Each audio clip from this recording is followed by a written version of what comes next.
Bulldozer चल जाता है उस टाइम में आपको संविधान और कानून का याद आता है। इस टाइम में पथराव हुआ है तो आपको कानून का याद नहीं होता है। आप क्यों नहीं एक पक्षों का सहयोग कर रहे हैं जांच में? जब आपका मंदिर निकल जाएगा, हमारा मंदिर निकल जाएगा तो हम ले लेंगे, आपका मस्जिद निकल जाएगा आप ले लीजिए। पुलिस अपना जान बचाने के लिए पुलिस अगर कार्रवाई की होगी तो वहाँ पे तो कट्टा था, पिस्तौल था, तो आपने हो सकता है कि अपने ही लोगों को मार दिए होंगे। हमला जो हुआ है वो हमारी हिंदुओं को आंखें खोलने के लिए हो रहा है। सभी अभी भी जिसका आंख नहीं खुल रहा है वो समझिए कि मुक्का आदमी है। देखा है वहाँ छुरी तलवार आपने क्यों नहीं देखा? आप वो पूरा देखिए वहाँ के वीडियो को, जिस तरह से भीड़ को जब ठंडा कराया गया तो वहाँ चप्पल के साथ में कारतूस थे, कट्टा था, वहाँ बहुत सारे ऐसे आपत्तिजनक सामान थी जिसको पूरा टारगेट था यूपी पुलिस और वहाँ के निरीक्षण करने वाले कर्मचारियों को, क्योंकि यूपी पुलिस को मार भगाने की और जांच एजेंसियां न बैठे इसके, क्योंकि उनको कहीं ना कहीं डर है कि वो जो संभल में जो जामा मस्जिद है वो हरियर मंदिर है, हरियरनाथ मंदिर है। कर रहे हैं। आपका कहना है कि मुस्लिम समुदाय डरा हुआ है, वहाँ पर मंदिर है? बिल्कुल गलत है, मंदिर तो है ही, वो मंदिर है, बिल्कुल मंदिर है। यूपी संभल में लगातार मस्जिद को लेकर दंगा भड़कते हुए दिख रहा है। बता दें कि वहां पर 4 से 5 लोग मारे भी गए हैं और कई पुलिसकर्मी घायल हो चुके हैं। दंगा बहुत ही भीषण रूप ले चुका है और वहां पर लगातार अब कर्फ्यू लग चुका है, इंटरनेट सेवाएं बंद हो चुकी है। पर सोचने का विचार का बात है कि वहां पर इतने ज्यादा ईंट और पत्थर मस्जिद में कहां से आए? ईंट और पत्थर चलाने वाले लोग, पथराव करने वाले लोग कौन थे और क्यों वहां पर पथराव हुआ और वहां पर जवाबी कार्रवाई में पुलिस को गोलियां भी चलानी पड़ी? बात करने के लिए देखिए हमारे साथ काफी युवा है, युवा से बात करते हैं इस विषय पर। वो क्या सोचते हैं, क्या सच में वहां पर मंदिर था जिससे कि मस्जिद के जो मौलाना लोग हैं वो डर गए थे और अपने बचाव में उन्होंने वहां पर भीड़ इकट्ठा किया और पथराव करने की कोशिश की? तरह तरह की बातें आ रही है, निकल के जुड़ते हैं और बात करने की कोशिश करते हैं। आपको पता है कि संभल में जो दंगा भड़का है क्यों भड़का है? जी पता है भैया। सबसे पहले हम ये पूछना चाहेंगे, आप पत्रकार हैं, आपके पास बैग होगा, बैग होगा, अभी आप बैग लेकर यहाँ से गुजरिए, अगर प्रशासन आती है उसको शक होती है आपके बैग पे, अगर वो चेक करने मांगेगी तो बैग चेक करने दीजिएगा? तो फिर जब वहाँ अति करने गई, चेक करने गई टीम, तो उस पर पथराव और गोलीबारी क्यों किया गया? सबसे बड़ी सवाल ये है। तो आखिर कहीं ना कहीं आपके अंदर डर है तब ना आप किए इस चीज को, आपके अंदर डर है तब तो आप पथराव कर रहे हैं। आपका कहना है कि मुस्लिम समुदाय डरा हुआ है, वहाँ पर मंदिर है? बिल्कुल गलत है, मंदिर तो है ही, वो मंदिर है, बिल्कुल मंदिर है। तो फिर आप क्यों पत्थर चलाए? आपसे हम क्या पूछे? आप बैग लेकर जाइएगा, पुलिस को अगर शक हुई, पुलिस आपसे बैग चेक करने मांगेगी तो पुलिस को आप मारिएगा? बैग चेक कराइएगा ना, तो चेक करने देता ना, क्यों चेक करने नहीं दिया वहाँ पे? क्यों चेक करने दिया? और इस पे पप्पू यादव जी और तेजस्वी यादव जी क्यों नहीं ट्वीट करते हैं कि यूपी पुलिस को जो बेरहमी से वहाँ पे पत्थर मारा गया, पैर में बहुत सारा का ब्लड लगे, तार गिर रहा है, तो इस पे कट्टा से गोली चलाया गया, इस पे काहे नहीं ट्वीट करते हैं? इस पे भी तो ट्वीट थोड़ा करे, काहे नहीं आ रहा है ट्वीट?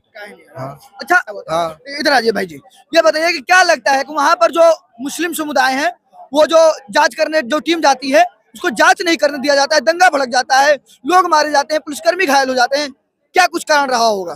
देखिए एक बात तो ये है, वहाँ स्पष्ट है एक बात कि वहाँ जो है ना ये पूरा तरह से प्लानिंग थी जो कि यूपी पुलिस को मार भगाने की और जांच एजेंसियां न बैठे इसके, क्योंकि उनको कहीं ना कहीं डर है कि वो जो संभल में जो जामा मस्जिद है वो हरियर मंदिर है, हरियरनाथ मंदिर है, क्योंकि ये जो बाबर जो आया था जो कि विदेशी था, वो इंडिया का नहीं तो वो विदेशी था। वो बाबर जब इंडिया में आया, भारत में आया, तो सबसे ज्यादा क्षति पहुंचाया है हिंदू के देवी देवताओं के मंदिरों पे और मठ पे। तो कहीं ना कहीं इस पे जो हमारे बहुत पुराने किताब जो है उसमें निकले हैं, उसमें स्पष्टीकरण हुआ है और बहुत सारी किताबों से मिलाया है। इसमें बाबरी नामा में भी लिखा हुआ है कि बाबरी नामा को भी पढ़ाया गया है 1500 कुछ ईस्वी का, कि 1529 ईस्वी का जो किताब है बाबरी नामी जो कि बाबर का ही, उसमें स्पष्ट किया हुआ है कि पहले ये जो है हरियर मंदिर थी, हरियर मंदिर को तोड़कर इसमें को जामा मस्जिद बनाया गया आज की है। लेकिन जैसे ही 24 तारीख को दोबारा रिपीट करने के लिए वहां जांच एजेंसियां जाती है, तो जिस संभल में 5000 लोग की कैपेसिटी है, जो कि 4000-5000 लोग ही वहां रहते हैं, एक दावा तोड़ वहां 10,000 लोग आ जाते हैं। ये सोची समझी साजिश नहीं है तो और क्या है जिस थी जो कि वहाँ के। एक सवाल और है भैया हमारा, बड़े बड़े टीवी चैनलों पर बैठ के जो मौलवी साहब आते हैं और बड़े बड़े भाषण देते हैं कि भाईचारा की बात और हाईकोर्ट और संविधान खतरे में, ये चीज खतरे में है, जब राम मंदिर का निर्णय आता है सुप्रीम कोर्ट से तो ये लोग सुप्रीम कोर्ट को भी मानने के लिए तैयार नहीं होते हैं। उसका जब ज्ञान वापी का रोक लगा दिया जाता है जांच का सुप्रीम कोर्ट की तरफ से, तो ये लोग बड़ा खुशी मनाते हैं। तो यह हाईकोर्ट का ही ना आदेश था कि आप जाकर वहाँ सर्वे कीजिए, सिविल कोर्ट का है निर्णय था कि वहाँ अति कीजिए, तो इसका मतलब आपको कोर्ट पे विश्वास नहीं है, तब ने आपने ऐसा किया। सवाल यह है कि वहां पर इतने ज्यादा पत्थर अचानक 2-2, 3-3 ट्रक पत्थर कहाँ से मस्जिद और मस्जिद के आसपास आ गए? भैया आप कुछ उल्टा देखे, समझ नहीं, आपने सिर्फ पत्थर देखा है और चप्पल देखा है, वहां पीछे कारतूतों को नहीं आपने देखा है, वहां छुरी तलवार आपने क्यों नहीं देखा? आप वो पूरा देखिए वहां के वीडियो को, जिस तरह से भीड़ को जब ठंडा कराया गया तो वहां चप्पल के साथ में कारतूत थे, कट्टा था, वहां बहुत सारे ऐसे आपत्तिजनक सामान थे जिसको पूरा टारगेट था यूपी पुलिस और वहां के निरीक्षण करने वाले कर्मचारियों को, क्योंकि कहीं अगर पुलिस कर्मियों को मार देते, वहां निरीक्षण करने आए जितने भी कर्मचारी थे उनको मार देते तो स्वाभाविक है कि जो डेट आगे बढ़ जाती, या तो इस पे कोई निर्णय ही नहीं लेता, जो जामा मस्जिद है वहां फिर से जामा मस्जिद रह जाती, हरियर मंदिर नहीं बनती। उनको ऐसा लगता है? उनको लगता है ऐसा। ऐसा लगता है। देखिए कहीं ना कहीं यह हमला जो हुआ है वो हमारी हिंदुओं को आंखें खोलने के लिए हो रहा है सभी।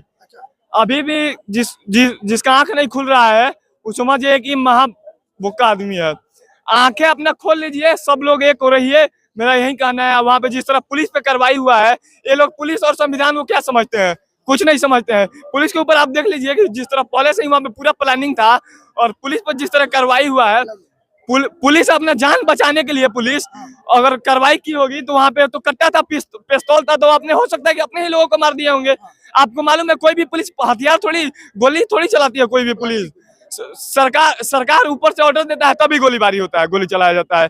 तो वहां पे अपने आदमी को खुद से मारे हैं, वहां पे अपनी गलती छुपाने के लिए, वहां पे मंदिर है छुपाने के लिए, उसको वहां पे अपने आदमी को खुद से मारे हैं और बताने के लिए। आप जांच में सहयोग क्यों नहीं करते हैं? जब इस देश में आप कहते हैं कि बुलडोजर चल जाता है, उस टाइम में आपको संविधान और कानून का याद आता है, इस टाइम में पथराव हुआ है तो आपको कानून का याद नहीं होता है। आप क्यों नहीं एक पक्षों का सहयोग कर रहे हैं जांच में? जब आपका मंदिर निकल जाएगा, हमारा मंदिर निकल जाएगा तो हम ले लेंगे, आपका मस्जिद निकल जाएगा आप ले लीजिए। तो इसमें आप सहयोग क्यों नहीं कर रहे? ये पहले से सोचा हुआ साजिश था और नकाब पोस्ट, वहाँ नकाब पोस्ट पहले से था, पहले से कैमरा में कैप्चर हो गया है। वहाँ पुलिसकर्मी मारा है तो उस पर कोई नहीं बयान देगा। और अखिलेश यादव जो एनएससी लागू करने के लिए बोला, वो बिल्कुल सही बोले हैं। वो एनएससी लागू होना चाहिए, दंगाइयों पर होना चाहिए। जितना वहाँ 5000 दंगाइये था ना, उस पर उसको जिहादी और दंगाइये बोलते हैं। इस देश में उसको आम इंसान नहीं बोला जाएगा। आप बताइए, जो दंगाई है उनकी नजर में पुलिस की क्या इज्जत रह गई है?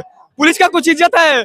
पुलिस जा रही है खुद कार्रवाई करने के लिए, छानबीन करने के लिए, तो ये संविधान की बात करते हैं, ये बात करेंगे संविधान की। पुलिस खुद जा रही है छानबीन करने के लिए, तो उल्टे में खुद पुलिस को मारा पीटा जा रहा है। कुछ इज्जत रह गया है? आप जिस तरीके से देख सकते थे वहां पे, जिस तरीके से पहले से बहुत सारा पत्थर, जो बियर का बोतल तक, कांच सब इकट्ठा किया गया था पुलिस पे हमला करने के लिए, तो बाकायदा इन लोगों की तरफ से ना ही ये संविधान को कुछ बुझे हैं और ना ही कुछ बुझते रहे हैं। संविधान को केवल हम लोग मानते हैं, हम लोग के सिवा संविधान को नहीं मानते हैं। देख लीजिए।